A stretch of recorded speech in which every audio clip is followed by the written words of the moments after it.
ঢাকার 18 জনগণের জন্য যদি নির্বাচিত হন বা একজন সংসদ সদস্য হন, তাদেরকে কি প্রতিশ্রুতি দিতে চান, কি করতে চান? আমার একটাই কথা যে জনকল্যাণে যে ধরনের কাজ করা দরকার, একজন সংসদ সদস্য হিসেবে যে ধরনের কাজ করা দরকার, প্রতিটি কাজে আমার ব্যক্তিগতভাবে অংশগ্রহণ থাকবে এবং সরকারিভাবে আমাদের অংশগ্রহণ থাকবে। আমরা একটা কমিটমেন্ট করতে পারি, আমি নিজে এবং আমার দলের কোনো নেতাকর্মী কোনো অন্যায় কাজের সাথে জড়িত থাকবে না, এবং যারা অন্য মতাবলম্বী ভালো মানুষ তারা তাদের রাজনীতি করবে, তারা তাদের এলাকা সমাজে বসবাস করবে।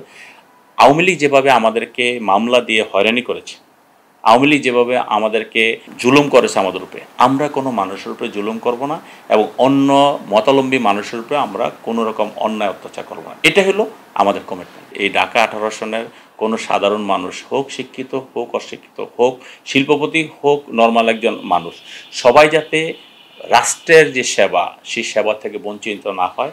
আমাদের প্রথম কাজ হলো সেই জলাবদ্ধতা দূর করে মানুষকে স্বস্তিদায়ক করা।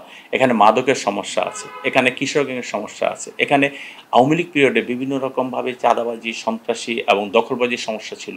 এগুলো আমরা যখন দায়িত্বে আসব তখন আইনশৃঙ্খলা রক্ষাকারী বাহিনীর মাধ্যমে আমরা এই জায়গাগুলো আমরা রিপেয়ার করতে পারবো, যাতে এই কাজগুলো কখনো না হয়।